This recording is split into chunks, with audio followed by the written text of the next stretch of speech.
اعوذ باللہ من الشیطان الرجیم بسم اللہ الرحمن الرحیم. عزیزان من،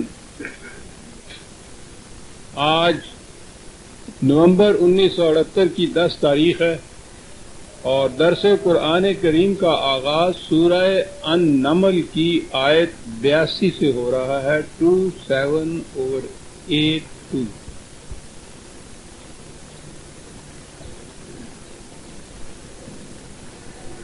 بات ہو رہی تھی خدا کے قانون مکافات عمل کی. دین کی بنیاد ہی یہ ہے کہ انسان کا ہر عمل حتیٰ کہ دل میں گزرنے والا خیال بھی ایک نتیجہ پیدا کر کے رہتا ہے. یہ ہے سارا دین، یہ ہے علم، یہ ہے ایمان.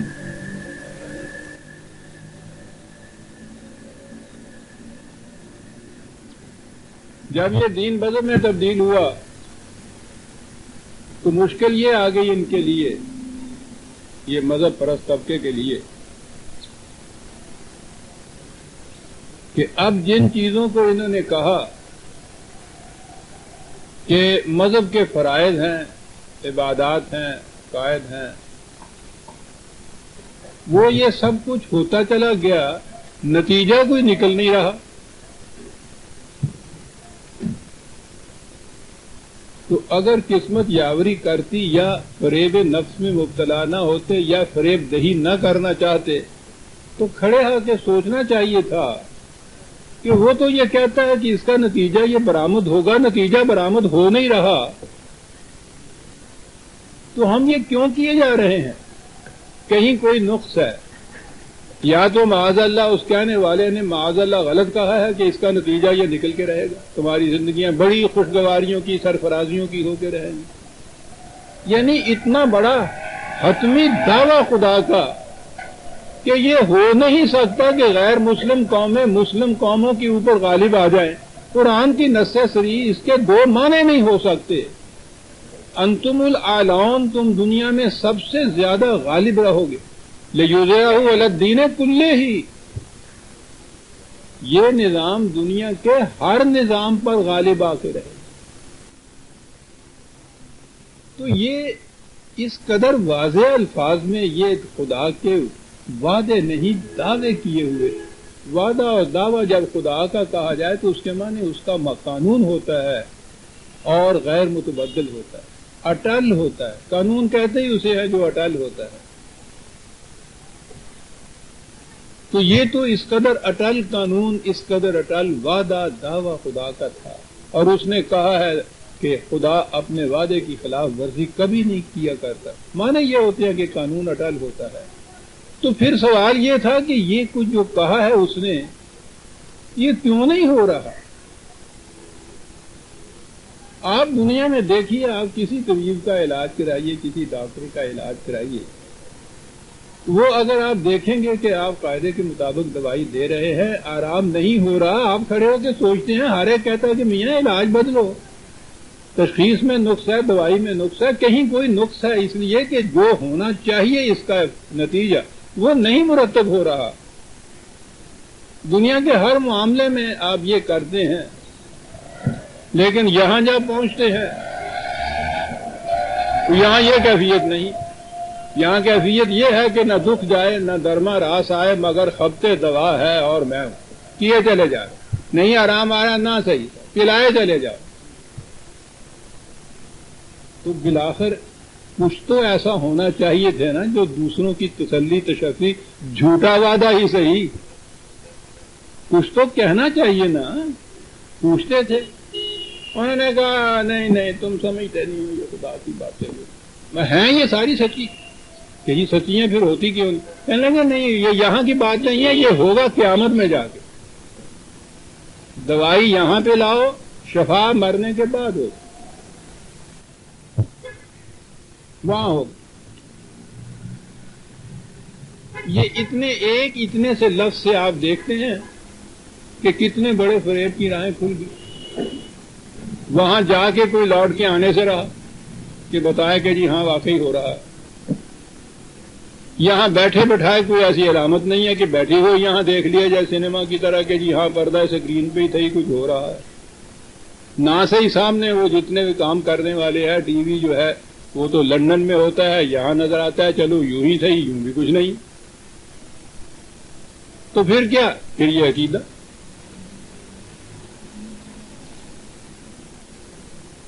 مست رکھو ذکر و فکر تو وہ گائی نہیں پختہ تار کر دو مزاج خانقاہی میرے. یہ مزاج خانقاہی ہے یہ چلے جاؤ. یہ 1000 دانے کی تسبیح میں نہیں ہوتا 10,000 دانے کی تسبیح ہوتا. ہائی پوٹینسی میں دے دو جناب بڑی ڈوز دے دو پھر بھی کچھ نہیں ہوتا. وہاں ہوگا جو یہاں یہ کرے گا وہاں یہ ہوگا صاحب. وہ وہاں والا وہ بات بالکل صحیح ہے ایمان ہے ہمارا لیکن اس کا کیا علاج کہ وہ آتے نا پھر دنیا حسناتن کہتا ہے.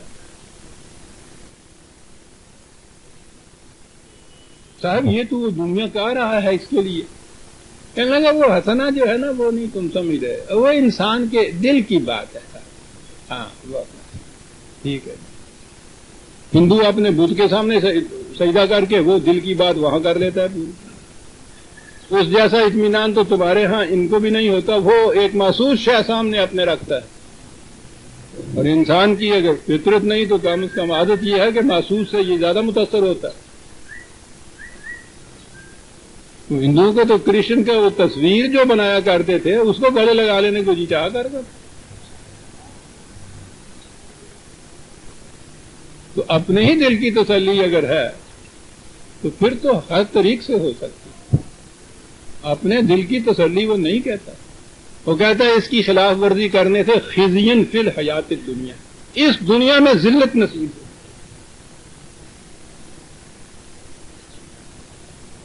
کہا کہ صاحب وہ کہتا ہے ذلت نصیب ہوگی یہ ساری دنیا میں یہ قوم ذلیل ترین قوم ہے دنیا کے اندر. کہنے لگا آپ نے وہ عزت اور ذلت کے معیار بدل لیے ہیں. عزت وہ عزت ہے خدا کے ہاں جو عزت ہے.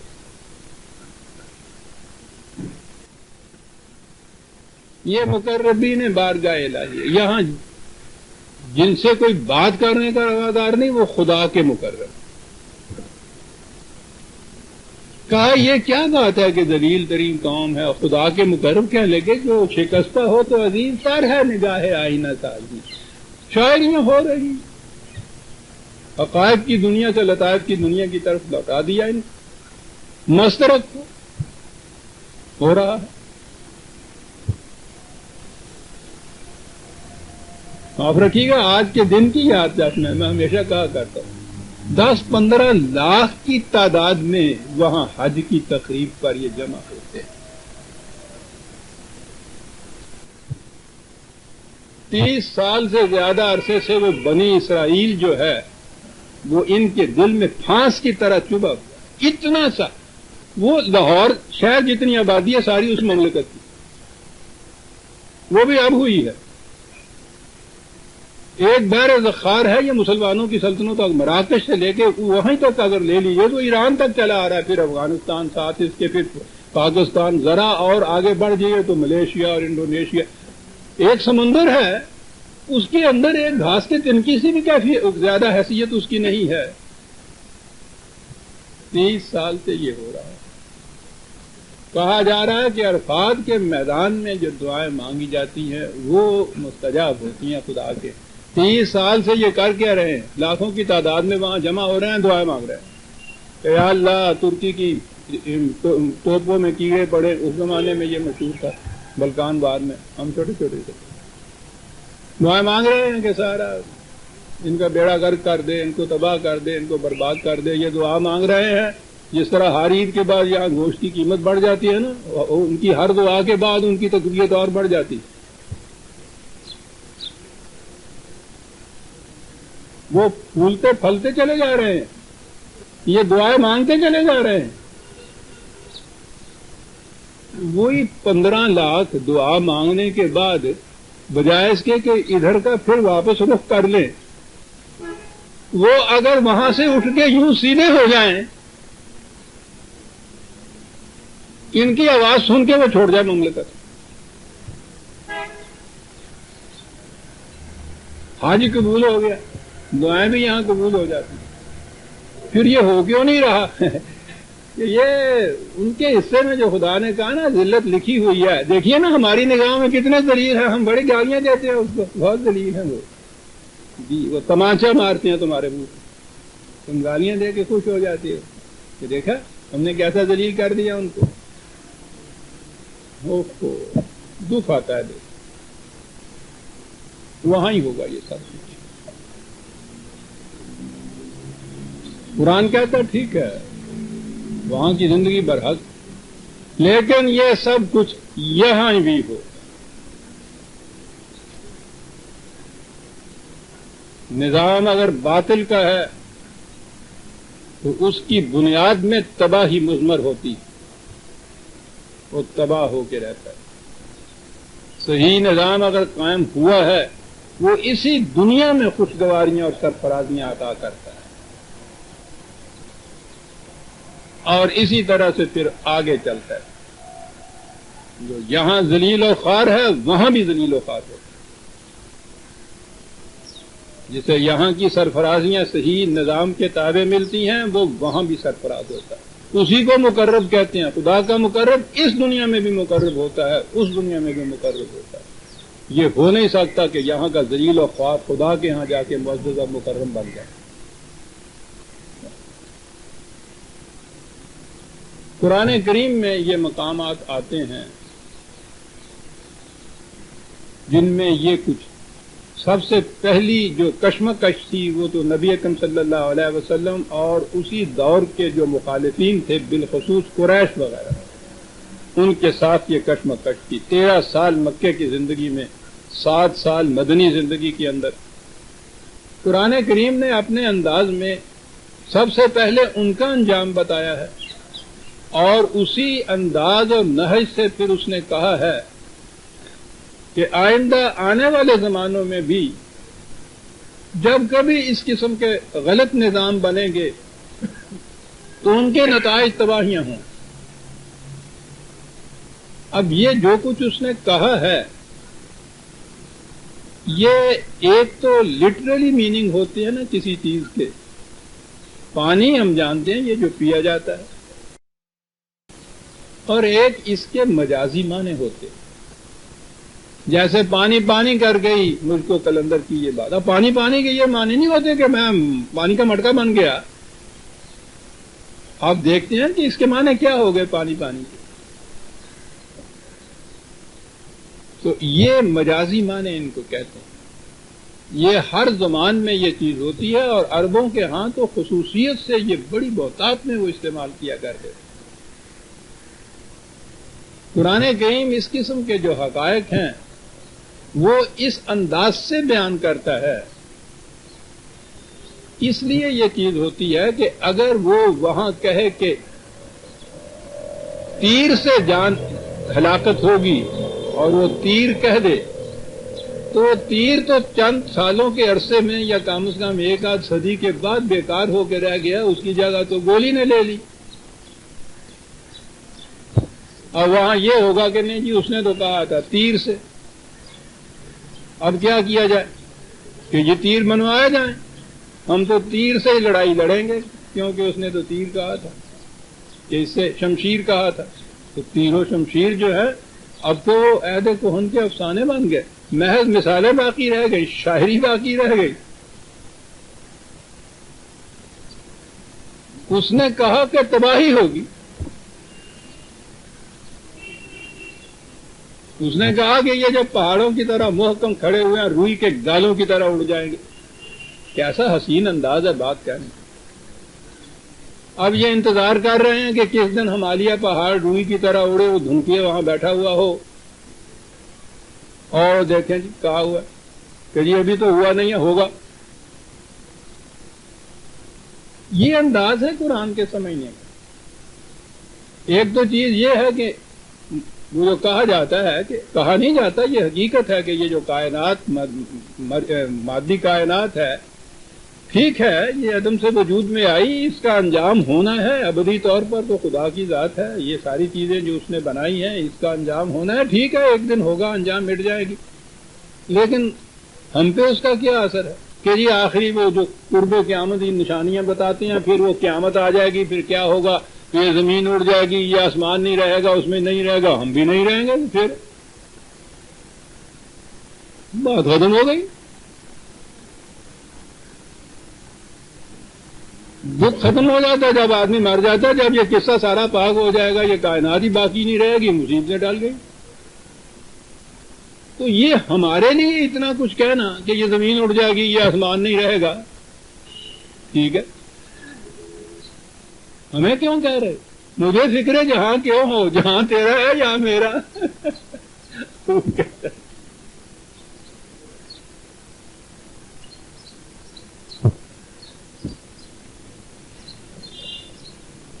قرآن کریم نے یہ چیزیں بتائی ہیں، ان قریش کے متعلق سب سے پہلے تو یہ کہا ہے کہ یہ اپنے آپ کو اتنے بڑے محکم مستحکم سمجھتے ہیں، تم دیکھو گے کہ غلط نظام کا انجام اسی دنیا میں کیا حشر ان کا ہوتا ہے۔ اور اس کے بعد اسی انداز سے یہ کہا کہ دنیا میں جب اور جہاں کہیں بھی اس قسم کا غلط نظام ہوگا اس کا یہی حشر ہوا کرے گا، اسی دنیا کے اندر یہ چیز کہی۔ قرآن سامنے رہتا تو ہم دنیا کی تاریخ پہ نگاہ رکھتے اور وہاں ہم دیکھتے کہ واقعی ایک ایک وعدہ اس کا سچا نظر آ رہا ہے، حقیقت بن کے سامنے آ رہا ہے، جس قوم نے بھی یہ کیا یہ کچھ ہوا اس کا انجام۔ لیکن میں نے کہا نا کہ اس سے وہ فریب دینے کی گنجائش نہیں رہتی۔ وہ جو دوسری طرف کہہ رہے ہیں کہ یہ جو نیک عملی ہمیں بتائی جا رہی ہے اس کا نتیجہ تو خدا نے اعلان بتایا تھا، غلبہ بتایا تھا، اقتدار بتایا تھا، ذلت اور مسکنت تو اس نے کفار اور منافقین کا نتیجہ کی زندگی بتائی تھی، تو یہ اس کے لیے فریب دہی کی گنجائش نہیں رہتی۔ تو وہ اس تباہیوں کو بھی قیامت پہ اٹھا رکھتے ہیں، وہ خوشگواریاں بھی قیامت پہ اٹھا رکھتے ہیں۔ وہ اس دنیا کے ساتھ خدا کی رشد و ہدایت کا، انبیاء کا تلقین، پیغام، نظام کا کوئی دخل نہیں ہے، سب وہاں جا کے ہوگا۔ منا لیے کہ دنیا دارالعمل ہے اور وہ قیامت جو ہے وہ ہے دارالجزاء، جو یہاں بو گے وہ وہاں کاٹو گے۔ بڑی لمبی کھیتی ہے، یہاں تو گیہوں مانگ مانگ کے لوگے امریکہ سے، اور تمہارا بویا ہوا گیا وہاں جا کے تم کاٹو گے، وہاں کھاؤ گے، وہاں کھاؤ گے۔ ہمیں کہتے ہیں کہ اس نے بابا جی نے ایک دانہ وہاں کھا لیا تھا تو جنت سے نکال دیا تھا، ہمیں کہے ہیں بو گے یہاں، وہاں کاٹو گے جا کے۔ قرآن کو قرآن کی طرح سمجھنا چاہیے عزیزان، وہ انجام بتاتا ہے اس دنیا میں غلط نظام کا، صحیح نظام کا۔ صحیح نظام تو ہم نے قائم ہی نہ کیا، معلوم نہیں، غلط نظام تو سامنے آتے ہیں۔ تمہید میں نے یہ اس لیے باندھی کہ اس کے بعد آیات ایسی آ رہی ہیں جن میں بتایا ہوا ہے کہ ان کا انجام کیا ہو۔ پچھلی آیات میں یہ ہے کہ تم نے اپنے انتہائی کوشش کر دی اے رسول ان لوگوں کو تباہی سے بچانے کے لیے، صحیح راستہ دکھانے کے لیے، لیکن وہ یہ تھا نا کہ جو سننا ہی نہ چاہے اس کو تو سنا کیا سکتا ہے۔ جو مردہ ہو چکے ہوں وہ تو قبرستان میں واز کہنے کی بات ہے، ان کی زندگی کے ان کے آثار ہی نہیں۔ لیکن ذرا من کہنا ہے، کیا بات ہے عزیزان من، یہ فکر دنیا کی مذہب کی دنیا میں کسی کتاب میں نظر نہیں آتا۔ تو اسے ہی خطرات سے آگاہ کر سکتا ہے جو زندہ ہے۔ آہا، دین ہے ہی زندہ انسانوں کے۔ تو وہاں اس نے یہ کہا انک لا تسمع الموت ولا تسمع الصم الدعاء اذا ولوا مدبرین وما انت بہاد العمی عن ضلالتهم۔ نہ تو مردوں کو سنا سکتا، نہ ایسے شخص کو کہ جو سننے کی صلاحیت تو رکھتا ہے، سننا چاہتا نہیں ہے، تو آواز دیتا ہے وہ پیٹھ پھیر کے چل دیتا ہے، تو اندھوں کو نہیں دکھا سکتا۔ سورج کی روشنی اسی کو مستنیر کر سکتی ہے جو اپنی آنکھیں کھلی رکھے گا۔ لاکھ سورج چڑھے، آنکھیں جو بند کر رکھتا ہے اس کو اس کی روشنی فائدہ کیا دے سکتی ہے؟ اب اس کے بعد یہ چیز آئی کہ جب یہاں تک کسی قوم کی حالت پہنچ جاتی ہے اس کی تباہی آتی ہے۔ قرآن نے تباہی، قوموں کی تباہی کی مختلف صورتیں، شکلیں بتائی۔ ایک شکل یہ بتائی ہے اب آ گئی وہ آیت جہاں سے آج کا درس شروع ہوتا ہے. وَإِذَا وَقَعَ الْقَوْلُ عَلَيْهِمْ أَخْرَجْنَا لَهُمْ دَابَّةً مِّنَ الْأَرْضِ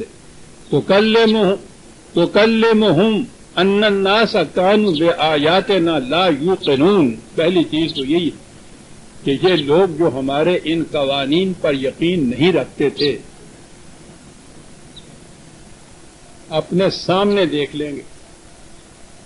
اب میں پہلے یہ عرض کروں اس تقابل سے بات سمجھ میں آتی ہے کہ یہ جو مذہب کی روح سے آپ کو قرآن کی آیتیں سمجھائی جاتی ہیں وہ کیا تفسیریں ہیں جو آپ کے سامنے بیان کی جاتی ہیں.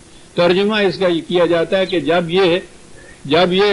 یہ قول سچی ہو کے سامنے آ جائے گی, یہ بات سچی ہو جائے گی جب, تو یہ ترجمہ بھی کیا جاتا ہے اور پھر میں تفسیر عرض کروں گا. تو ایک دابہ نکلے گا,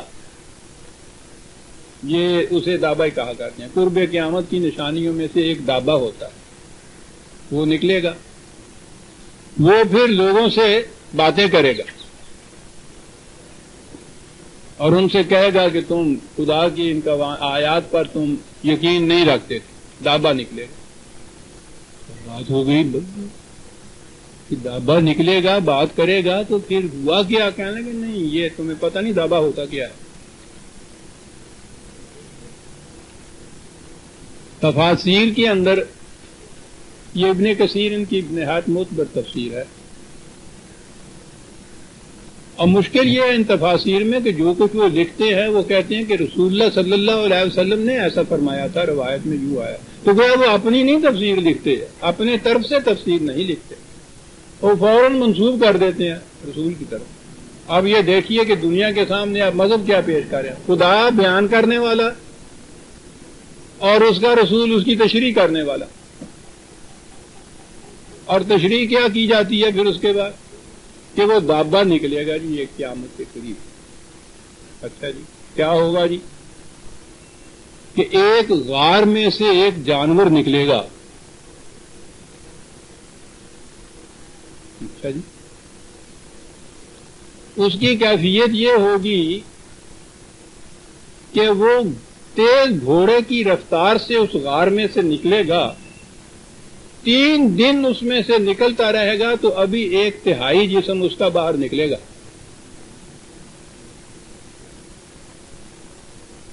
سر اس کا بیل کے سر کے مشابہ ہوگا. یہ اس تفسیر کے الفاظ ہے جو میں بیان کر رہا ہوں, اپنی طرف سے نہیں کہہ رہا, یہ میرے سامنے. بیل کے سر کے مشابہ ہوگا, آنکھیں اس کی خنزیر کی ہوں گی, کان ہاتھی کے ہوں گے, سینگ کی جگہ اونٹ کے برابر بڑی ہوگی,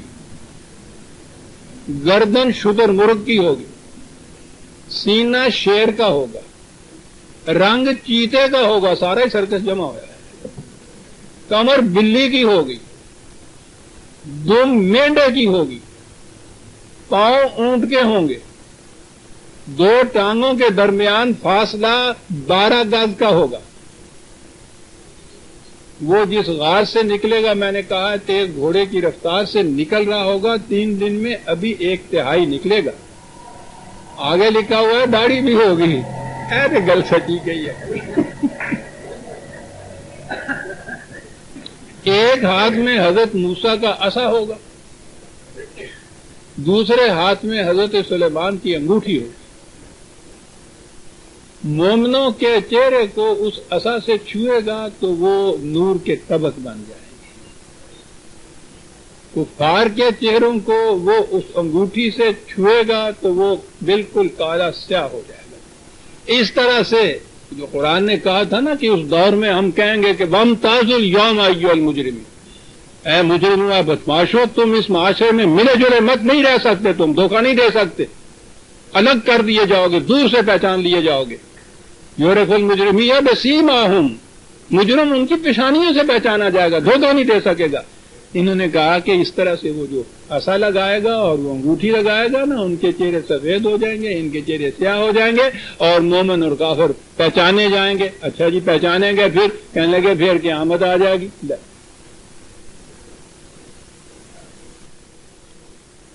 اس پہچاننے کا فائدہ کیا ہوا؟ ان سے ان کو کیا غرض تھا؟ تو تفسیر بیان کرنی. یہ ہے جی جو دابہ نکلے, لوگوں سے باتیں کرے گا قرب قیامت، کوئی تفسیر اٹھا دی کیے گا. اور پھر میں نے یہ کہا ہے نا کہ قیامت ان کی تو پتہ نہیں، قیامت تو ہماری ہے جب کہا جائے گا کہ یہ رسول اللہ صلی اللہ علیہ وسلم نے یہ تفسیر بیان فرمائی. معاذ اللہ.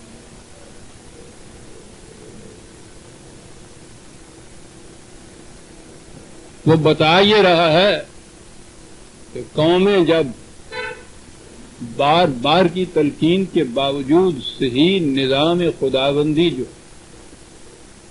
اسے اپنے متمکن نہیں کرتی، اپنی غلط روش میں جو ظلم اور تعدی اور استحصال اور ایکسپلائٹیشن کے اوپر مبنی ہوتا ہے بڑے چلے جاتی ہیں، تو ایک تو یہ چیز ہوتی ہے کہ مقابل میں کوئی ایسی قوم کھڑی ہو جائے جو ان اقدار کو لیے ہوئے ہو، اس کے مطابق انہوں نے نظام قائم کرنا ہو. ان کا آپس میں ٹکراؤ ہوتا ہے، وہ غالب آتی ہیں تو اس کی جگہ یہ صحیح نظام قائم ہوتا ہے. تو وہ کہہ رہا ہے کہ اگر ایسی صورت نہ ہو، یہ نہ بھی یہ جماعت ہو، تو اس قسم کی اور وحشی جماعتیں پیدا ہو جاتی ہیں جو ان کے ساتھ آ کے ٹکراتی ہیں، درندوں کی طرح ان کو چیر پھاڑ دیتی ہیں. یہ بھی ایک طریق ہوتا ہے ایک ظالم قوم کو کذالک نولی بعض الظالمین علی بعض. ہم ایسا بھی پھر کرتے ہیں، جگہ ایسی قوم کو ایسی جماعت نہ رہے ہو تو اس قسم کی جماعتیں پیدا ہوتی ہیں، ایک کے بعد دوسری، دوسرے کے بعد تیسری، وہ اس کو آگے پٹکاتی ہے، وہ اس کو ٹکراتی ہے، اس کے بعد وہ اس کو تباہ کرتی ہے، اس کے بعد دوسری آ جاتی ہے. یعنی اس قسم کی چیزیں غلط نظام والی قوم میں وہ آپس میں ٹکراتی رہتی ہیں اور ان کا تباہی کا باعث بن جاتی ہیں. تباہی آتی ہے، تباہی آنے کی شکلیں مختلف ہوتی ہیں. آپ دیکھ رہے ہیں کہ ہمارے دور میں کیا تاریخ میں ایک عرصے سے جب سے یہ جماعت جس کو دنیا میں پیدا کیا تھا، کذالک جعلناکم امۃ وسطا لتکونوا شہداء علی الناس، اس امت کے لیے کہا گیا تھا کہ تمہیں ایک بین الاقوامی قوم پیدا کیا ہے تاکہ تم نوع انسانی کے اعمال کی نگرانی کرتے رہو کہ کوئی غلط راستے کی طرف نہ جانے پائے. جب سے یہ قوم ختم ہوئی ہے، یعنی اس قوم نے اپنی روش ختم کی ہے، یوں کہیے نام کے اعتبار سے تو اتنے زیادہ تعداد میں ہیں کہ آج کہہ رہے ہیں کہ 90 کروڑ کے قریب مسلمان ہیں دنیا پہ. جب سے اس قوم نے دین کو چھوڑا ہے، قرآن کو چھوڑا ہے، اس کے بعد یہ تو صورت نہیں ہوئی کہ اس قسم کی قوم جو ہے یہ اٹھے اور باطل کے نظام والی قوم کو جا کے ان پہ غلبہ حاصل کرے. ان کا غلبہ حاصل کرنا ایک رحمت ہوگی انسانیت کے لیے کہ یہ ظالم کی کلائی کو مروڑیں گے، مظلوم کا گلا نہیں کاٹیں گے. لیکن جب صورت یہ نہ ہو تو قرآن کہتا ہے کہ باطل کے نظاموں نے تو مٹنا ہوتا ہے، پھر وہ آپس میں ٹکراتے ہیں. اذا وقع القول آ جائیے آج کی طرف. اس تمہید کے بعد یہ دابہ کا جو لفظ ہے عربی زبان میں بھی قرآن میں بھی آیا ہے، ویسے ہر ذی حیات کے لیے آتا ہے، ہر متنفس کے لیے جس میں بھی زندگی ہوتی ہے. عام طور پہ جانوروں کے لیے بھی بولا جاتا ہے، انسانوں کے لیے بھی بولا جاتا ہے. انسان بھی تو اسی میں آتا ہے. دابہ ایک جانور نہیں ہوتا، ایک جماعت، ایک گروہ، ایک فوج، ایک پارٹی، ایک قوم، ساری اس کے اندر آتی.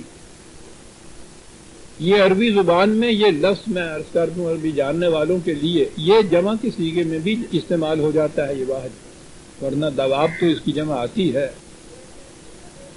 یہ جو آگے لکھا ہے تکلمہم الناس، اس کے معنی کلام کرنا نہیں ہوتا، اس کے معنی کسی کو زخمی کرنا ہو.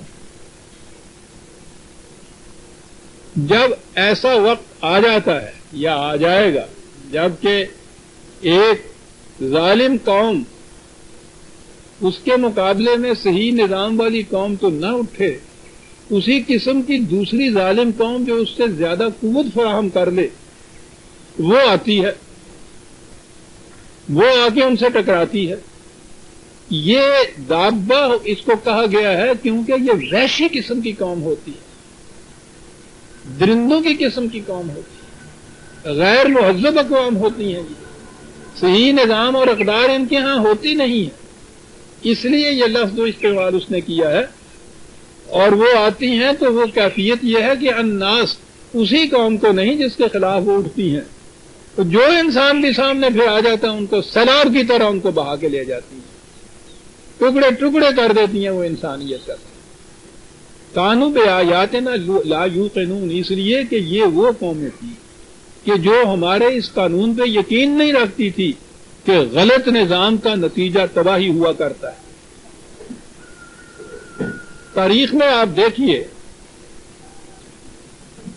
یہ ٹکراؤ ہوتا چلا آتا ہے، یہ صحیح نظام کو لے کے اٹھنے والی قوم تو کبھی آتی ہے، ورنہ یہ ٹکراؤ آپس میں ان دابہ کا آپس میں ٹکراؤ ہوتا رہتا۔ جب بھی کوئی قوم انتہائی شدت تک پہنچ جاتی ہے اپنے ان غلط نظام کے مظالم میں،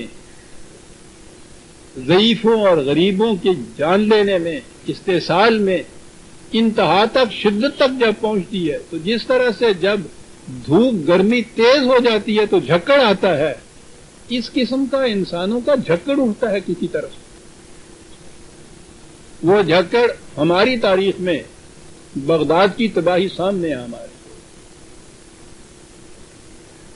وہ ہماری سلطنتیں جو تھیں اس میں ملوکیت، سرمایہ داری، مذہبی پیشوائیت انتہا تک پہنچی ہوئی تھی، اور اس کی اصلاح کی کوئی شکل باقی نہیں تھی کہ ہلاکو خاں وہاں سے چین کی سرحدوں سے اندازہ لگائیے اس کے ہوڑز اٹھ کے آئے، راستے میں جتنا راستہ تھا تباہیاں کرتے چلے گئے، بغداد کی اینٹ سے اینٹ آ کے اس نے بتا دی، آج تک نہیں پھر سنبھل سکا وہ تھا۔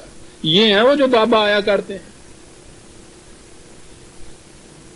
کہ جب بھی کوئی قوم اپنی قوت کے نشے میں اتنی بدمست ہو جائے تو اس کے بعد اس کا علاج اس طریق سے پھر ہوتا ہے۔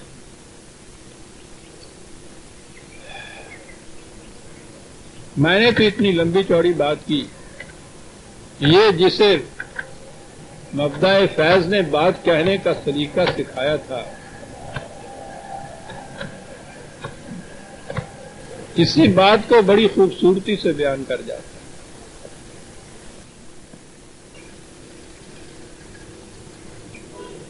ہر کارے ہو ہر مردے، یہ بڑا خوبصورت ہے۔ رستم سے کوئی کہہ دے سر تیغ تلے دھر دے، پیارے یہ ہم ہی سے ہو، ہر کارے ہو ہر مرد۔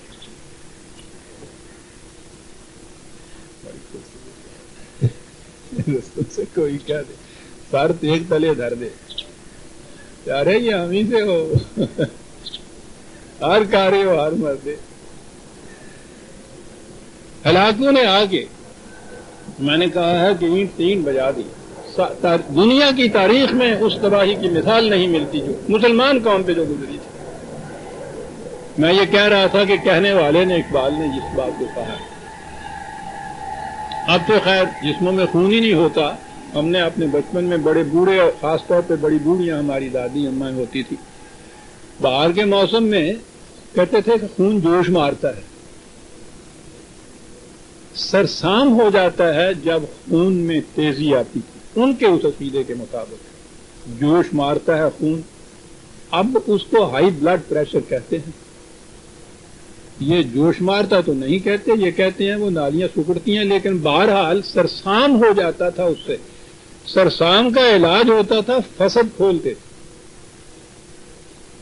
ہم نے اپنے بچپن میں دیکھا ہے، دادی اماں، نانی اماں، باہر کا موسم آیا، جنون کی تیزی ہوئی تو وہ اتنا بڑا پیالہ خون کا، تازہ خون سرخ چمکتا ہوا یہاں سے فسد لیتے تھے، اور پھر وہ ان کو اطمینان ہو جاتا تھا کہ وہ جوش نہیں مار رہا، سرسام کا علاج فسد کھولنے سے کیا جاتا تھا۔ میں یہ بات بتا رہا ہوں، بات یہی ہے جو قرآن کہہ رہا ہے کہ جب کسی قوم میں قوت کی بدمستیاں سرسام پیدا کر دیں تو اس وقت پھر اس قسم کی قومیں آتی ہیں جو فسد کھولتی ہیں۔ وہ کہتا ہے اقبال کہ کرتی ہے ملوکیت آثار جنوں پیدا، کرتی ہے ملوکیت آثار جنوں پیدا، اللہ کے نشتر ہیں تیمور ہو یا چنگیز، اللہ کے نشتر۔ اب بات ہے اس سے کرتی ہے ملوکیت آثار جنوں پیدا، ترسام ہو جاتا ہے اس سے۔ واقعی آپ دیکھتے ہیں یہ ملوکیت اس دور میں تو خیر اب نہیں رہی ہے، ذرا سی ہے ایران میں جو اشر ہو رہا ہے، ڈکٹیٹرشپ ہے نا آج کے دور کی ملوکیت، محض قوت کے زور کے اوپر مسلط ہو جانا۔ آپ دیکھیں گے کہ واقعی وہ نظر آتے ہیں پاگل ہوئے ہوتے ہیں، ان کی حرکتیں مجنونانہ نظر آ رہی ہوتی، دیوانگی نظر آ رہی ہوتی، پاگل پن نظر آ رہا ہوتا ہے۔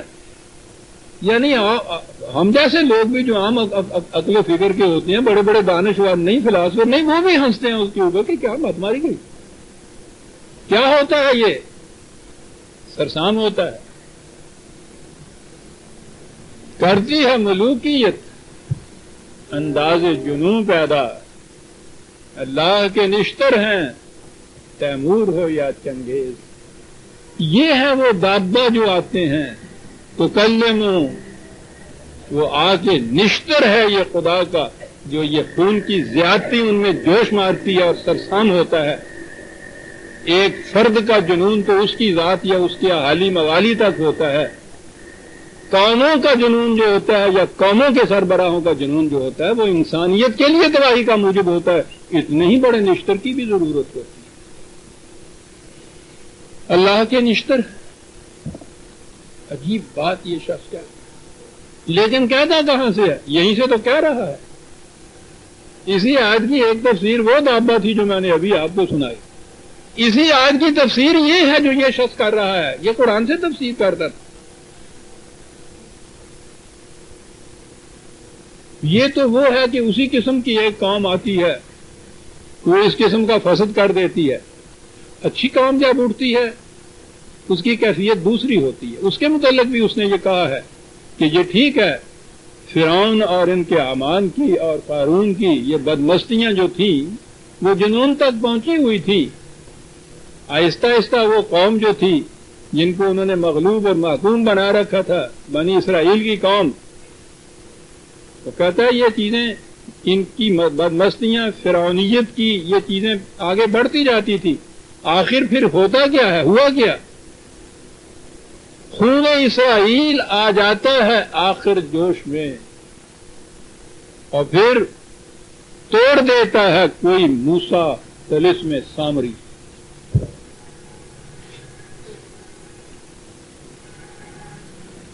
اس کے لیے بنی اسرائیل کے خون کا جوش میں آنا ضروری ہے۔ یہ وہ چیز ہے جسے قرآن نے کہا یقوم الناس لرب العالمین، انسانیت کھڑی ہو جاتی ہے ربوبیت عالمینی کے لیے، پھر یہ سامری اور قارونیت جو ہے وہ تباہ ہوتی ہے۔ خون اسرائیل آ جاتا ہے آخر جوش میں، اور پھر توڑ دیتا ہے کوئی موسیٰ طلسم سامری۔ یہ خدا کے قوانین عزیزان من ہو کر رہتے ہیں، یہ بائی چانس نہیں یہ چیزیں ہو جاتی، ہیزرڈلی نہیں ہوتی، یہ اتفاقیہ نہیں ہوتی، یہ تو اٹل قوانین، سوال ہی نہیں۔ ہر خدا کے بعد جب زندگی کی کہیں نمود نظر نہیں آتی، خشک ٹہنیاں ہاتھ اٹھا کے دعا کر رہی ہوتی ہیں، تو اس کے بعد اس کے اندر سے ایک نئی زندگی پیدا ہوتی ہے۔ یہ قانون ہے۔ یہ ہے جو وہ دابا آ کے کرتا ہے قوموں کے ساتھ، اور آگے اس کی تشریحیں موجود ہیں عزیزان من۔ وہ بیل جیسا اور سینگوں واسا اور شتر جیسا اور ہاتھی جیسا، اس کی ضرورت نہیں قرآن کو۔ یوم نحشر من کل امت فوجا، نظر اگلی آیت میں یہ لکھا ہوا ہے، قوموں کی فوجیں آ جاتی ہیں۔ پھر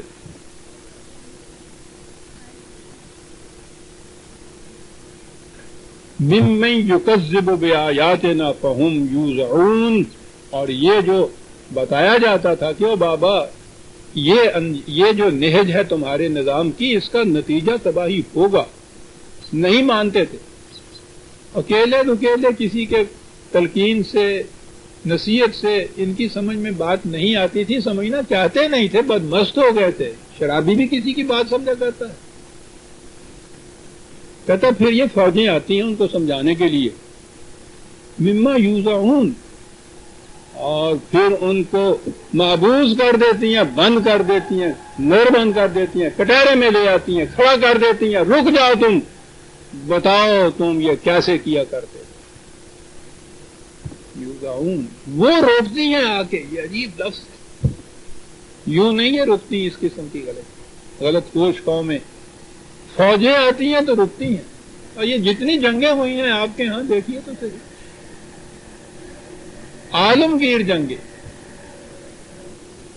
اس طرح کی فوجیں تو کبھی پہلے تصور میں بھی نہیں آیا کرتی۔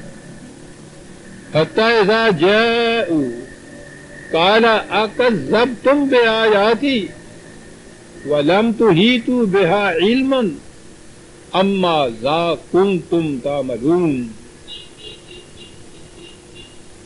چنانچہ جب پھر وہ روکے جائیں گے، وہ سامنے آئیں گے قیدیوں کی طرح، ان سے پھر پوچھا جائے گا تم کہا کرتے تھے، جب کہا جاتا تھا کہ اس غلط کوششوں کا نتیجہ تباہی ہے تو تم کہا کرتے تھے اور یوں ہی باتیں ہیں صاحب۔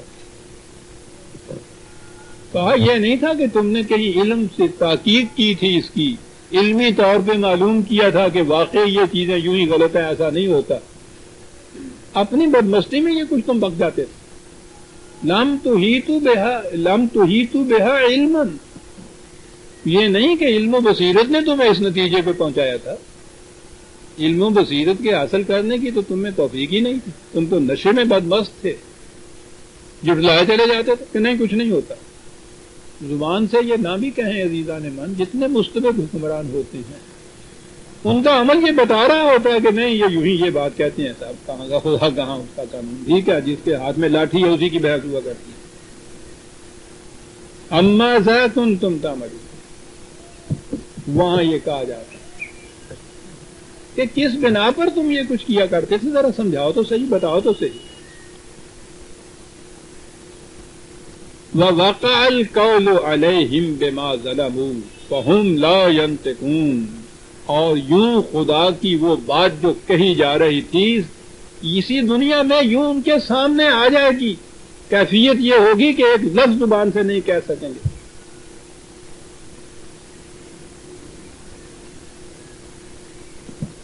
یہ جو میں نے عرض کیا ہے کہ اسی دنیا میں غلط نظام، غلط نہج پر چلنے والی قوموں کا یہ انجام قرآن بتا رہا ہے، سارے قرآن میں یہ کچھ ہے۔ ایک انداز تو یہ ہوتا ہے کہ کوئی دوسری قوم اسی قسم کی اٹھ کھڑی ہوتی ہے، وہ ان کو تباہ کر دیتی ہے۔ قرآن کریم نے اور انداز بھی بتائے کہ غلط نظام کی تباہی کس کس شکل میں آتی ہے۔ بڑی جامع آیت ہے سورہ انعام کی 6/65، کہا ان کو بتا دو جو اس طرح سے نہیں مان رہے، نہیں سن رہے، کہ خدا کی طرف سے جب تباہی آیا کرتی ہے کہ اس کی شکلیں مختلف ہوا کرتی ہیں۔ 2-3 شکلیں یہاں بتائی۔ قُلْ هُوَ الْقَادِرُ عَلَىٰ أَن يَبْعَثَ عَلَيْكُمْ عَذَابًا مِّن فَوْقِكُمْ، یہ تو ترجمہ کر دیتے ہیں نا کہ ایسا ہوتا ہے کبھی عذاب آسمان سے آ جاتا ہے، ایسا یہ اولے برس جاتے ہیں، بجلی پڑ جاتی ہے، یہی کہتے تھے۔ او من تحت ارجلکم، نیچے سے آ جاتا ہے، زلزلہ آ جاتا ہے۔ او یلبسکم شیئا، یا گتھم گتھا ہو جاتے ہو۔ بات سمجھ میں نہیں آئی۔ اس نے تو ایسے طریق بتائے ہیں ان تباہیوں کے آنے کے جو تاریخ ان کی شہادت دیتی ہے۔ عذابا من فوقکم، یہ تمہارے ہاں کے سربراہ جو مسلط ہوتے ہیں تمہارے اوپر، کبھی ان کا ظلم اور استبداد اتنا بڑھ جاتا ہے کہ وہ عذاب بن جاتا ہے باقی قوم کے لیے۔ وہی جنہیں کہ ابر رحمت بننا چاہیے تھا، وہی ایک عذاب کی شکل اختیار کر لیتی ہے۔ یہ اوپر سے عذاب آتا ہے، آتا رہتا ہے عذاب، بظاہر نظر آتا ہے کہ نہیں خون اسرائیل جوش میں نہیں آ سکتا، ہم نے بڑے انتظام کر رکھے ہیں، دبا رکھا ہے اسے، کہا نہیں، او من تحت ارجلکم، وہ جنہیں پاؤں کے نیچے دبا رکھا تھا کبھی وہ اٹھ کھڑے ہوتے ہیں۔ دوسری شکل یہ بھی ہوتی ہے تباہی کی، اور کہا تیسری شکل یہ ہوتی ہے او یلبسکم شیعا ویذیق بعضکم بعضا، کبھی ایسا ہوتا ہے کہ اوپر والے نیچے والوں کو ساتھ میں لا کے ایک پارٹی بنا لیتے ہیں، دوسرے اسی قسم کے اوپر والے دوسرے قسم کے نیچے والوں کو ملا کے پارٹی بناتے ہیں، اور یہ پارٹیاں آپس میں ٹکرا کے تباہ ہو جاتی ہیں۔ کیوں عزیزان من؟ لعلہم یفقہون، کہا دیکھیے ہم کس طرح پھیر پھیر کے بات کو واضح کرتے ہیں، لیکن یہ تو انہی کے لیے ہے جو غور و فکر سے کام لیں گے۔ انہیں معلوم ہوگا کہ خدا کے عذاب کی یہ شکلیں کس قسم کی آیا کرتی ہیں، یہ ساری اس دنیا میں واقع ہوتی ہیں، اس کے لیے وہ تاریخ قیامت تک کی نہیں قرآن اٹھا رکھتا، یہی یہ چیز ہوتی۔ یہ بنی اسرائیل کے ذمہ میں اگر کوئی بات کہی، لیکن وہ بھی بڑی اصولی بات ہے کہ بدترین یا سنگین ترین یا شدید ترین شکل جو ہوتا ہے کسی قوم کی تباہی کی، تو وہ یہ 17/5 ہوتا یہ ہے کہ بعثنا علیکم عباد لنا اولی باس شدید فجاسوا خلال الدیار،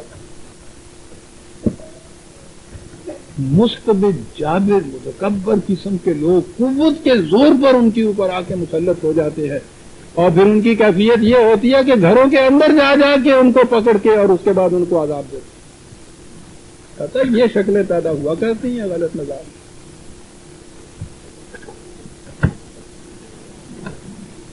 اور یہ کچھ اتفاقیہ نہیں ہوتا، وَكَانَ وَعْدًا مَفْعُولًا، یہ تو خدا کا قانون ہے جو ہو کے رہتا ہے۔ یہ شکلیں اس نے بتائی، اور درمیان میں جو اس کا انداز ہے، پھر ایک مثال سے بات واضح کی کہ یاد رکھو قوموں کے عروج و زوال کے قوانین مقرر ہیں، یہ ہو نہیں سکتا کہ اس قسم کے استبداد کے نہج والی قوم یا ایک ایسی حکومت یا ایسا نظام وہ ابدی طور پر اسی طرح سے چلتا رہے اور اس میں تبدیلی کبھی نہ آئے۔ کہا تم دیکھتے ہو کہ یہاں تو تغیر ایک ثبات ایک تغیر کو ہے زمانے میں، آپ دیکھتے ہیں درمیان میں کیا بات لاتا اولم یروا انا جعلنا اللیل لیسکنوا فیہ والنہار مبصرا، دیکھتے نہیں ہو رات و دن کی گردش، تاریکی ہمیشہ ہمیشہ کے لیے نہیں رہتی، مشرق سے ایک بہت بڑا گولا اٹھتا ہے، تاریکی کی ساری چادر کو تاڑ کے رکھ دیتا ہے۔ گردش لیل و نہار کی طرف دیکھو تغیر کیسے آتا ہے، وہ جو اپنے ذہن میں سمجھے بیٹھے ہو کہ ہمیں کون ہٹا سکتا ہے، ہمیں کون برباد کرتا ہے، ہماری قوتیں بہت شدید۔ کہا ذرا کائنات کی اس طرف دیکھو، یہ گردش لیل و نہار دیکھ رہے ہو، بات نہیں ہے، لیکن ان فی ذالک لآیات لقوم یؤمنون، پھر وہی بات، ان تصریحات سے تو وہی قوم فائدہ اٹھائے گی جو ان کی صداقتوں پر یقین رکھے، جو یہی کہے کہ نہیں صاحب ہمارا دن جو ہے اس میں سورج غروب نہیں ہوگا، تب اس کو یہ ہماری یہ جتنا بھی کچھ ان کو تلقین اور پیغام رسانیاں ہم کر رہے ہیں، انہیں کیا فائدہ اس سے پہنچ سکے، یا قوم یومن۔ اور پھر اس کے بعد پھر وہی بات آ گئی وَيَوْمَ يُنفَخُ فِي الصُّورِ فَفَزِعَ مَنْ فِي السَّمَاوَاتِ وَمَنْ فِي الْأَرْضِ، جنگ کے بگل بجیں گے، یہ یہاں بھی وہ نفخ صور کہتے ہیں قیامت کے دن ہوگا، سب ختم ہو جائے گا، تباہیاں ہو جائیں گی، نہ زمین رہے گی نہ آسمان رہے گا، اور اس کے بعد پھر وہ اسرافیل وہ یہ جیسے شہنائی کہتے ہیں نا، شہنائی تو شادیوں پہ بجتی ہے، بگل جو ہوتا ہے جنگ میں بجنے والا، تو وہ اسرافیل پھر وہ بگل بجائے گا، اور پھر قبروں میں سے مردے اٹھتے ہوئے بھاگیں گے، یعنی زمین آسمان ختم ہو چکا ہوگا، قبراں باقی رہ گئی ہوں گی، میرے بچوں نکل گے نا سارے، سمجھے نا؟ وہ اسرافیل وہ بجائے گا، کرنا اونچے گا، اور پھر یہ اٹھ کھڑے ہو قیامت پہ سب چیز کہتا ہے جنگ کے بگل بجیں گے، اور اس قدر دہشت ہوگی کہ گھبراہٹ سے انسان ایسے جیسے مدہوش ہو جاتے ہیں، بے ہوش ہو جاتے ہیں، یہ کیفیت ہوگی۔ اب یہاں ایک لفظ آئے گا الا من شاء اللہ، اس کے تو معنی یہ ہے بجوز اس کے کہ جو ترجمہ ہوا جسے خدا چاہے یا خدا کی مشیت کے مطابق ہو، وہ کہتے ہیں کہ ہاں خدا جسے چاہے گا وہ نہیں یہ صورت ہوگی، اور وہ یہیں ختم کر دیتے ہیں، اور 2 آیتیں آگے نہیں چلتے کہ اس نے خود بتایا ہے کہ یہ کون ہیں جن کے متعلق کہا ہے کہ وہ نہیں گھبرائیں گے اس سے۔ آگے آیت آئے گی تو میں عرض کروں گا وَكُلًّا أَتَوْهُ دَاخِرِينَ، پھر یہ بڑے بڑے جابر متکبر جو ہے سر نہیں جھکاتے، وہ سر نگوں سامنے آ کے کھڑے ہوں گے، اس طرح سے کہ وَتَرَى الْجِبَالَ تَحْسَبُهَا جَامِدَةً وَهِيَ تَمُرُّ مَرَّ السَّحَابِ، ترجمہ کیا کہ جی اس وقت پھر زمین بھی اڑ جائے گی اور یہ پہاڑ بڑے بڑے جو ہیں روئی کے گالوں کی طرح اڑتے پھریں گے۔ ارے پہاڑ، یہ پہاڑوں کی طرح جامد، یہ بڑے بڑے سربراہ، بڑے بڑے سردار جو اپنے آپ کو سمجھتے ہیں کہ ہمیں کوئی ہلا ہی نہیں سکتا، اور ہر زبان میں یہ راک جسے چٹان کہتے ہیں، ہمارے ہاں بھی یہ کہتے ہیں کہ چٹان کی طرح کھڑا ہے اپنے مقام کے اوپر، پہاڑ کی طرح محکم کھڑا ہے۔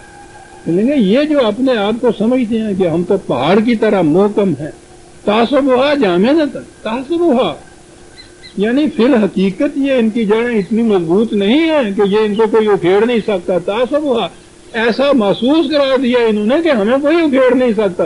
کہنے لگے تم دیکھو گے یہ جو اتنے محکم اور مستحکم بنے پھرتے ہیں اور باور کرا رہے ہیں کہ ہمیں کوئی نہیں ہرا رہا، بادلوں کی طرح ہوا کے جھونکے میں اڑتے ہوئے نظر آئیں گے۔ عجیب قرآن کا یہ انداز ہوتا ہے ایک چیز کو بیان کرنے، اتنے اتنے بڑے پہاڑ اونچائی میں وہ یوں ہی نظر آتے ہیں، بادل میں اور پہاڑ میں آپ دیکھتے ہیں فرق کتنا ہوتا ہے، وہ اپنے مقام پہ کتنا استوار بخود خزیدہ ہوتا ہے، بڑے بڑے یہ بادل پہاڑ ہی نظر آتے ہیں، ہلکا سا ہوا کا جھونکا ان کو ادھر سے ادھر لیے پھرتا ہے۔ کہنے لگے یہ جو اپنے مقام پہ پہاڑ بنے ہوئے نظر آتے ہیں، ہوا کے جھونکے ان کو اڑائے لے کے پھریں گے سارے۔ سن اللہ الذی اتقن کل شیء، ان کو معلوم نہیں ہے کہ ہمارے قانون کی روح سے وہ ہے قانون کے جو سب سے زیادہ مستحکم ہے، محکم ہے، جو ہم نے بنایا ہے، پہاڑوں کی طرح جن کے یہ کھونٹے گڑے ہوئے ہیں۔ فرعون کے متعلق تو اس نے کہا یہ ہے ذیل اوتاد، جس کے کھونٹے گڑے ہوئے تھے، یہ جن کے بڑے بڑے کھونٹے گڑے ہوئے نظر آتے ہیں، یہ بادلوں کے ٹکڑوں کی طرح ہوا کے جھونکے ان کو اڑائے پھریں گے۔ انہ خبیر بما تفعلون، سیدھی بات، اور یہ یوں نہیں ہو جائے گا، جو کچھ یہ کر رہے ہیں، جو کچھ تم کر رہے ہو، ہم اس سے باخبر ہیں، یہ اس کے نتیجے میں ہوگا۔ اب وہ جو تھا نا کہ گھبراہٹ نہیں ان کو ہوگی، من شاء اللہ، وہ جسے اللہ چاہے گا، وہ کہتا ہے سن لیجیے اس کی تشریح، من جاء بالحسنۃ فلہ خیر منہا، اس دن کے جو حسنات کو لیے ہوئے آئے گا، خوشگواریوں کو، جس کو صحیح عمل کہا جاتا ہے، قانون خداوندی کے مطابق جس کے کام ہوئے ہوں گے، وہ جو آئے گا،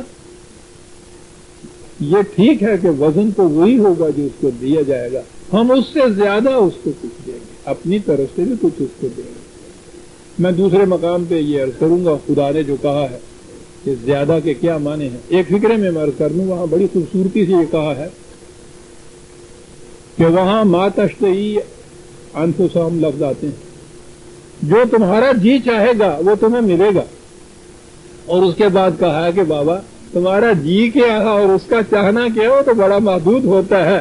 ہم جو اپنے جی سے چاہتے ہیں وہ دیں گے وہ بڑا ہی وسیع ہوتا ہے. واہ واہ.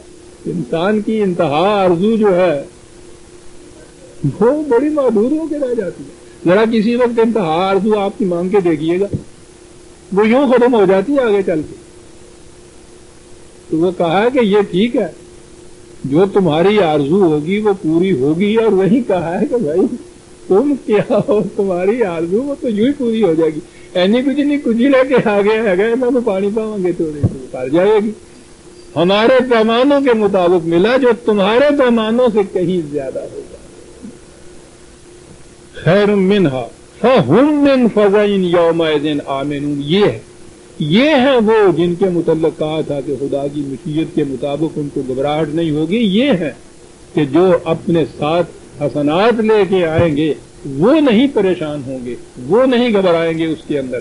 ومن جاء بسیئۃ فکبت وجوہہم فی النار.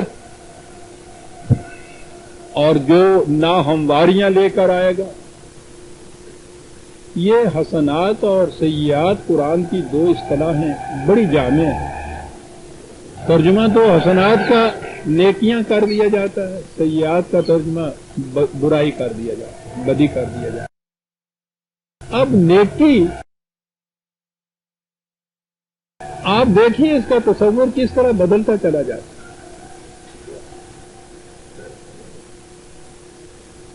بڑا نیک آدمی پہلی چیز یہ ہے کہ کسی نے کچھ نہیں کہنا رہتا. تو پتھر سے زیادہ نیک کون ہو سکتا ہے؟ سب سے بڑا مقرر ہوگا انتہائی نیکی ہے. متقی پرہیزگار عرشے سے پرہیز ہی کرنے والا. سوچیے تو صحیح بکری سے زیادہ پرہیزگار کون ہے؟ صرف گھاس ہی کھاتی سیدھی جی گل. 1000 قسم کا پلاؤ مرغے کباب رکھ دیجیے بہت بڑی متقی ہوتی ہے. نیکی کا یہ تصور ہے. آگے بڑھیے. یہاں تو اب ہے نہیں وہ ہندو ہم نے دیکھا ہے صبح وہ سیر کے لیے جاتے تھے. بڑی سمجھدار قوم تھی. سارا دن انہوں نے ہٹی دے بہنا ہوتا ہے سی. اس واسطے سویر دی سیر انہوں نے نزدیک دھرم دا ایک حکم یعنی عبادت میں داخل کی ان کے یہاں. صبح کی سیر اور باہر جا کے دریا پہ ندی پہ نہانا اور وہ ہاتھ میں اتنا سا وہ کٹورا اس میں آٹا چاول. یہ جو ہے نا یہ کیڑے مکوڑے کاٹے والے پاؤں کہنے نہیں سارے جہاں سے یہ کیڑے مکوڑے نکلتے ہیں نا تو چٹکی آٹا پاؤں جانے. بڑے پن کا کام ہے مہاراج. بڑے پن کا کام ہونا جی یہ نیکی کا کام. وہ انہوں نے بانتھڑوں کے اوپر اتنا بڑا ڈالا نمک کا رکھا ہوا ہوتا تھا. یہ گائے بیل یہ پھرتے رہتے تھے بازاروں میں وہ اس کو چاٹتے رہتے تھے. یہ پن کا کام ہے. وہ اتنی ٹوکریاں لٹکا رکھی ہیں اس میں انہوں نے یہ کنگنی یہ خشخاش کچھ اس قسم کی چیزیں ڈال دیتے تھے. چڑیاں آ کے چوگا چمتی تھی. یہ پن کا کام جڑا. گھوڑوں کے لیے پیاؤ وغیرہ تو ان کے زمانے کے بنے ہوئے یہاں بھی اب غالباً آثار قدیمہ کی طرح کہیں ٹوٹے پھوٹے ہوں گے. وہ جن سے کچھ جانوروں کا مویشیوں کا بھلا ہو جاتا تھا وہ ٹوٹ گئے. ان کی جگہ یہ قبریں بن گئی آسمان تک. اور دے بھلا کرنا تھی اپنے پاسے رہے جی انہوں نے بندے جا کے کلی نہ کرن تو وہی اجڑ جان. وہ بن گئی ہمارے یہاں. بہرحال وہ پانی کے پیاؤ بناتے تھے. نیکی یہ کیسے کرتے تھے؟ ہندو سارا قرض دینے والا بنیا ہوتا تھا اور مسلمان مقروض ہوتا تھا. اس کے خون کا آخری قطرہ تک چوس لینا یہ کوئی برائی گناہ نہیں تھا. ان کو جو وہ سودا دیتے تھے اس سودے کے اندر 2 پیسے روپے پن واسطے لے لیندے سن.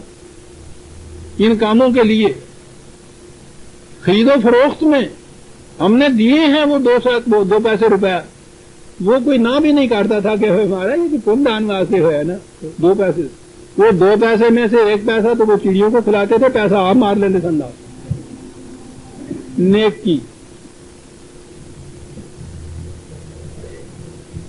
یا تو کچھ نہ کرنا، سب سے بڑی نیکی تو پرہیزگاری یہ ہے، اسے کچھ نہیں کہنا. کوئی تماچا بھی کوئی گالی بھی جائے جاتی کہ اللہ تعالیٰ تعالیٰ تماچا مار جائے دعا منہ اگے کر دیں گے وہ ٹھیک ہے.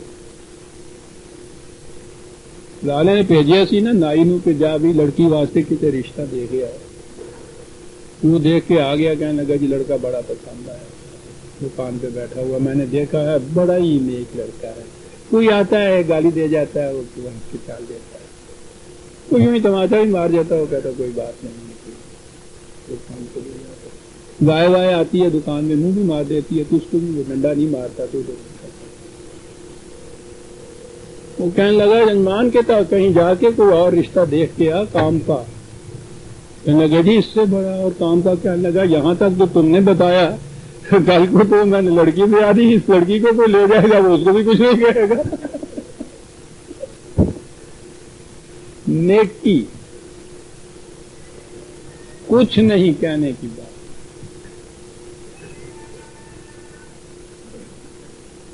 دیکھا آپ نے نیکی کا تصور کیسے بدلتا ہے.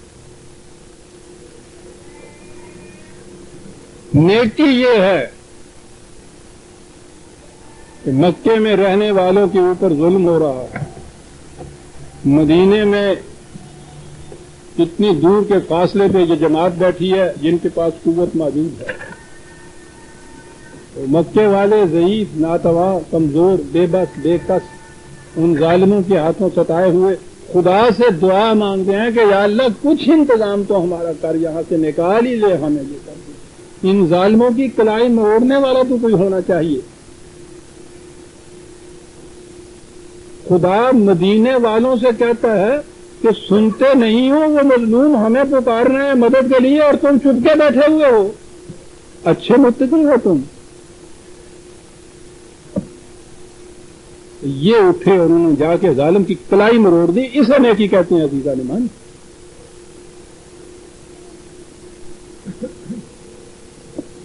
کچھ نہ کہنے والوں کی نیکیاں جنہوں نے نظام سرمایہ داری اور نظام ملوکیت پیدا کیا. استبداد بھی کرتے جائیں تو روکو نہیں آپس میں، یہ اللہ کی مرضی ہے، جسے وہ چاہتا ہے دیتا ہے. چل بھائی سب کچھ سمیٹتے چلے جائیں. راز خدا ہے، جتنا جس نے لکھا کسی کے ہاتھ میں وہ لے کے رہتا ہے. ان کے خلاف کچھ کہنا خدا کے خلاف شکایت ہوتی ہے. یہ نیکیاں ہیں.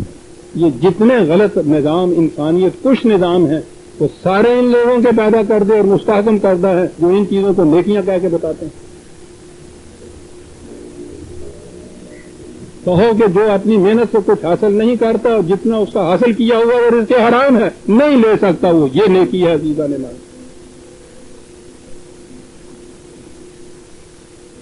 یہ حسنات اور سیئات جو قرآن ہے، یہ حسنات کیوں قرآن اس قسم کی ٹرم استعمال کر رہا ہے؟ زبان عربی سے پوچھئے یہ حسن کیا چیز ہے؟ حسن تو صحیح توازن کا نام ہے. پرپورشن صحیح ہوتی ہے تو حسن ہوتا ہے.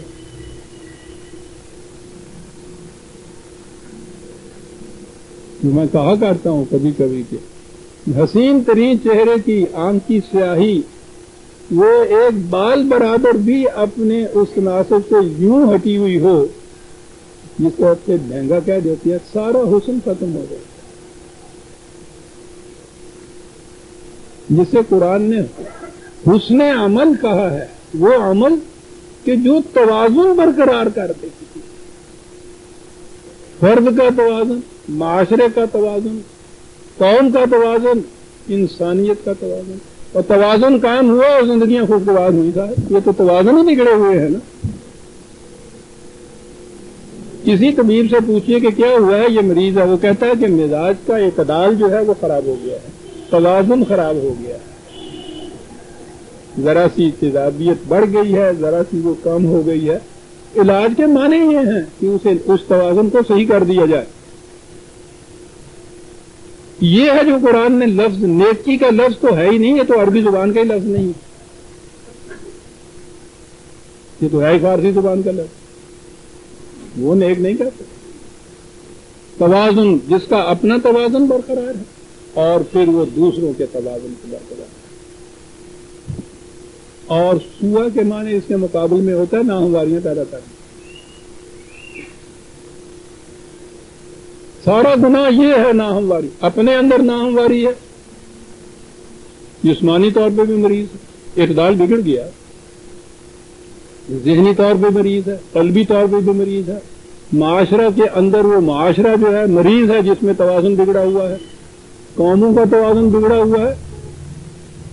کوئی چیز اپنے مقام پہ رہ ہی نہیں سکتی توازن بگڑ جائے تو. عربی زبان میں اسے ظلم کہتے ہیں، جب کوئی شے اپنے صحیح مقام پہ نہ رہے تو. وہ کہتا ہے کہ جو حسنات لے کے آتے ہیں ان کو کوئی گھبراہٹ نہیں ہوتی. فرد اگر ان اقدار خداوندی کے مطابق اپنی زندگی انفرادی طور پہ بھی شروع کر دے عزیزان من، وہ صحیح اطمینان حاصل ہوتا ہے کہ یہ باہر کی اس قسم کی خرابیاں اس کو پریشان ہی نہیں کرتی. وہ ان کی اصلاح کے درپے ہوتا ہے، پریشان ہو کے نہیں بیٹھ جاتا. اور سنیے عزیزان من جو بات کہی، حسنات والے کے لیے کہا کہ اطمینان صحیح فریب نفس نہیں، صحیح اطمینان. ایک ساؤنڈ سلیپ تو آتی ہے نا صحت کی، ایک افیون کھا کے بھی آیا کرتی.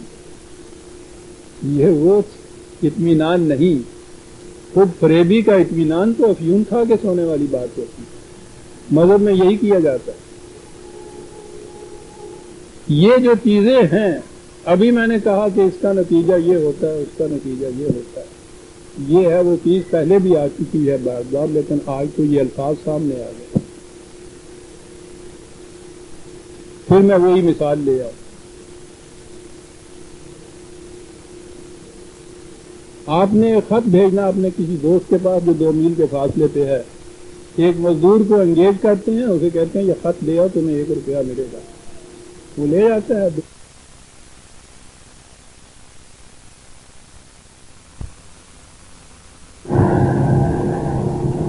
جی، وہ آپ آ کے باہر سے کسی اور سے وہ پیسہ نہیں مانگتے اس کا. یہ جو آپ روز 2 میل سفر کر آتے ہیں کہ یہ پیسہ کچھ نہیں ملتا، تو آپ کو ملتا کیا ہے؟ یہ جو آپ کی صحت ٹھیک ہوتی، خارج سے نہیں کچھ ملتا.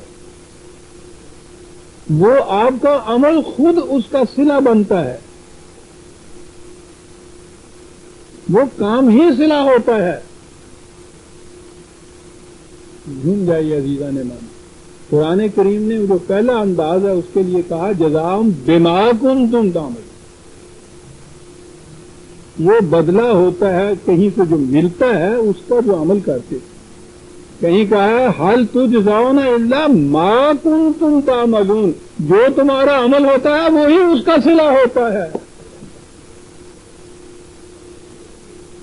جنت تیری پنہاں ہے تیرے خون جگر میں.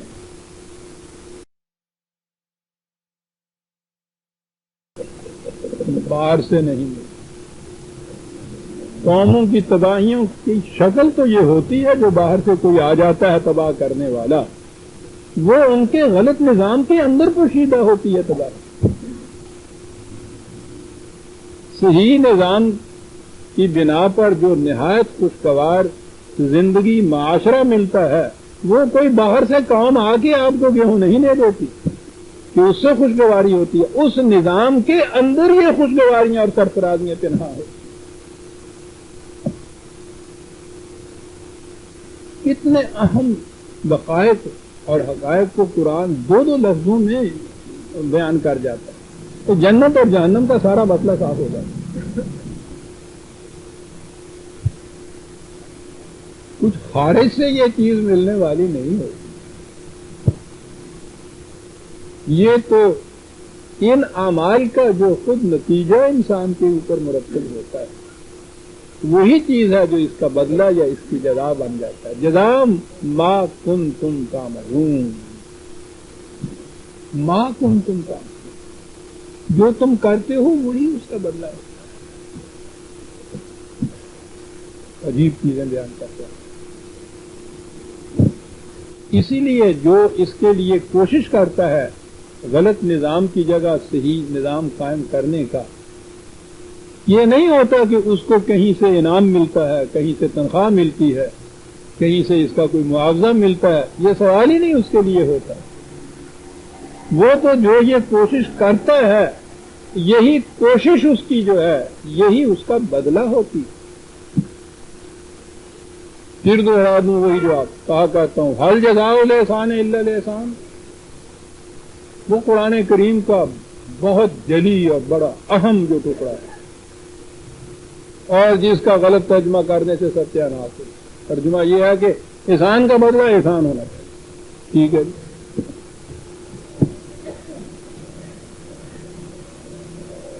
ضرورت مند کوئی آیا، محتاج بیچارہ آیا، میں نے اس کی مدد کی، اس پہ احسان کیا۔ اب جو احسان کیا ہے تو اب ساری عمر کے لیے بے دام غلام اس کو رہنا چاہیے۔ الیکشن کے زمانے میں اگر آپ نے کہا نا کہ بھائی وہ ووٹ دینا ہوگا، اس نے کہا کہ نہیں صاحب میں تو دوسرا جو ہے اس کو اچھا سمجھتا ہوں، اس سے کیا یہ دیکھیے جی یہ زمانہ ہے نیکی کا، آیا تھا اس وقت روتا ہوا گڑ گڑاتا ہوا محتاجوں کی طرح سے، اور اس کے اوپر اتنا بڑا احسان کیا ہم نے، آج طوطے کی طرح آنکھیں پھیر رہا ہے کہ نہیں سر ووٹ تو میں اس کو دوں گا۔ دیکھا جی خود غرض انسان دنیا کے، یعنی اب جو آپ نے اس کی مدد کی ہے تو اس کے بعد اس کو ہمیشہ کے لیے آپ کا وہ غلام رہنا چاہیے۔ اب اس کے لیے کیا کرے؟ حل جزاء الاحسان الا الاحسان، احسان کا بدلہ تو احسان ہے۔ اب وہ دعا کرے کہ یا اللہ اس پہ مصیبت پڑے کبھی، یہ بھی اسی طرح سے روتا ہوا میرے پاس آئے، میں پھر اس کی مدد کروں اور کہوں کہ لو بھائی وہ احسان کا بدلہ احسان ہو گیا، احسان کا بدلہ احسان، حل جزاء الاحسان الا الاحسان سارے پڑھ دیتے ہیں۔ اور وہ حسن کے معنی جو میں نے ابھی کہے تھے، بگڑے ہوئے توازن کو برقرار کر دیں۔ کسی کا توازن بگڑ گیا تھا، آپ نے اس کو برقرار کر دیا، کہا اس کے بعد اس کا بدلہ کیا؟ تم بگڑے ہوئے توازن کو درست کرنا چاہتے تھے، درست ہو گیا، بدلہ مل گیا، یعنی وہ جو تم چاہتے تھے وہ ہو گیا۔ یہ ہے جزاء حل تجزون الا ما کنتم تعملون۔ یاد رکھیے عزیزان من، یہ جو قرآن کی اقدار کے مطابق صحیح نظام کے لیے کوشش کرنا ہوتا ہے، خارج سے بدلے اور معاوضے نہیں دیے جاتے، نہ کسی حکومت کے ایجنٹ بنا جاتا ہے، نہ کسی سرمایہ دار کی طرف سے یہ کچھ ملتا ہے، نہ کہیں سے تنخواہیں لگی ہوئی ہوتی ہیں، نہ وظیفے مقرر ہوتے ہیں، کہیں خارج سے کچھ نہیں اس کے لیے۔ وہ تو باطل کا نظام ہے جو اس طرح سے ان چیزوں کے اوپر قائم کراتا ہے۔ حق کا نظام قائم کرنے والے تو اس کو اپنا فریضہ اور ذمہ داری سمجھتے ہیں، وہ سمجھتے ہیں کہ یہ کرنا بجائے خیش میرے لیے خود صلہ ہے اس کا۔ اسی لیے ہر رسول پہلا فکرہ یہ کہتا تھا کہ لا اسألکم علیہ من اجر، جو کچھ میں تمہارے لیے کر رہا ہوں، کرنا چاہتا ہوں تمہاری ویلفیئر کے لیے، اس کے لیے میں تم سے کوئی اس کا اجر اور معاوضہ نہیں مانگتا، سوال ہی نہیں، اس کا عمل خود اس کا اجر ہوتا ہے۔ انما امرت ان اعبد رب هذه البلدة الذي حرمها وله كل شيء، مجھے تو حکم اس کا دیا گیا ہے کہ میں اس خدا کے احکام کی اطاعت کروں، یہ مرکز ہے میرے نظام کا جسے کعبہ کہا گیا ہے، حرمہا، اسے اس نے تمام نوع انسانی کے لیے واجب الاحترام بنایا۔ حج کی تقریب پہ جو میں نے درس دیا تھا، میں نے اسے بتایا تھا کہ کعبے کی حیثیت کیا ہے، حج سے مراد کیا ہے، پوری نوع انسانی کے لیے امن اور قیام کا مقام، وہ بات اور ہوگی۔ حرمہا وَلَهُ كُلُّ شَيْءٍ، ہر شے کائنات کی اس کے پروگرام کی تکمیل کے لیے سرگرم عمل ہے، ہر شے۔ وَأُمِرْتُ أَنْ أَكُونَ مِنَ الْمُسْلِمِينَ، اور مجھ سے یہ کہا گیا ہے کہ میں اس نظام کے سامنے سر جھکا دوں، اس ضابطۂ قوانین کے سامنے سر نگو ہو جاؤں، مجھے یہ کہا گیا ہے۔ مسلمین یہ ہے۔ وَأَنْ أَتْلُوَ الْقُرْآنَ، سب سے اہم بات مجھ سے یہ کہی گئی ہے۔ اب یہ اتلو القرآن، تلاوت قرآن کی کروں، اور تلاوت کے معنی ہمارے ہاں یہ ہوگا، یعنی قرآن کا ایک لفظ نہیں سمجھا جاتا، تلاوت قرآن کی ہو رہی، ایک رکوع پڑھ لینا جی، منزل پڑھ رہی ہے جی، پارا ایک میں پڑھ لینا جی، شبینے ختم ہو رہے ہیں سب، تلاوت قرآن کی بڑے اہتمام سے ہوتی ہے تلاوت قرآن کی، ایک لفظ نے قرآن کا جانتے، ناظرہ جسے آپ کہتے ہیں اس کا نام ہوتا ہے تلاوت قرآن کی۔ ارے بابا اس زبان سے تو پوچھو جس کا یہ لفظ ہے۔ تلاوت کے معنی ہوتا ہے کسی کے پیچھے پیچھے چلنا، کسی کا اتباع کرنا، کسی کی پیروی کرنا۔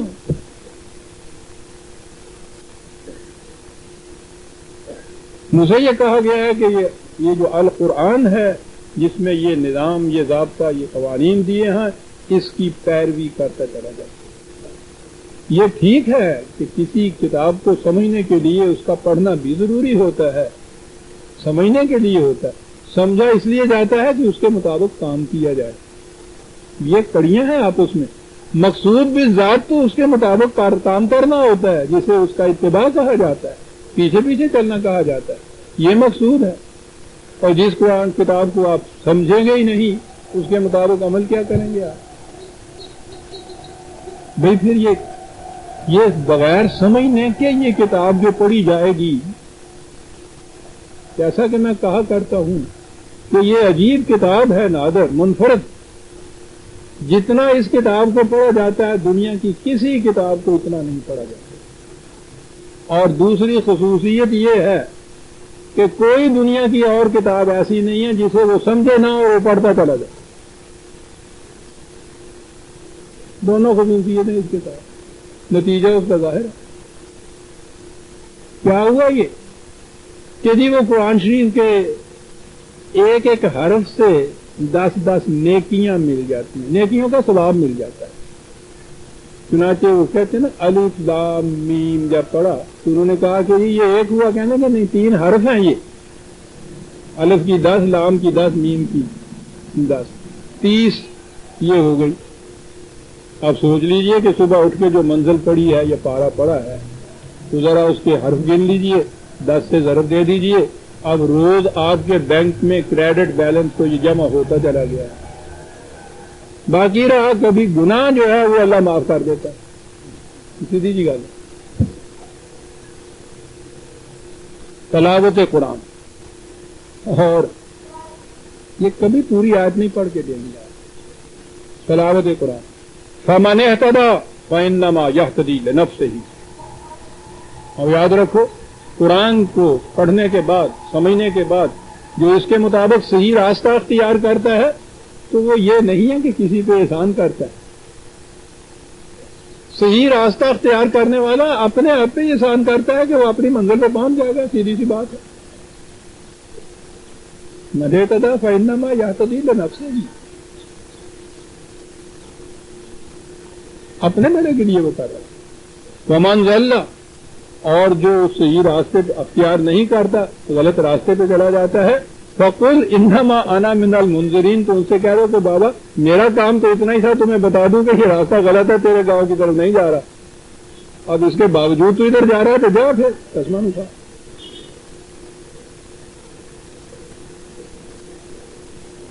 یہ جسے آپ کہتے ہیں اچھا کام اور برا کام، اس فرد کے لیے یہ ہو، یہ نہیں ہوتا کہ اچھا راستہ اختیار کر کے میں تو ادھر نہ چلوں یا دوسری طرف چلوں، اور اس کے بعد کوئی دوسرا مسافر ادھر جا رہا ہے تو وہ غلط جگہ پہنچ جائے، میں صحیح جگہ پہنچ جاؤں، سوال ہی نہیں۔ اور یہ سب کچھ کہنے کے بعد آخری آیت آ گئی سورہ النمل کی، وَقُلِ الْحَمْدُ لِلَّهِ سَيُرِيكُمْ آيَاتِهِ فَتَعْرِفُونَهَا۔ کہو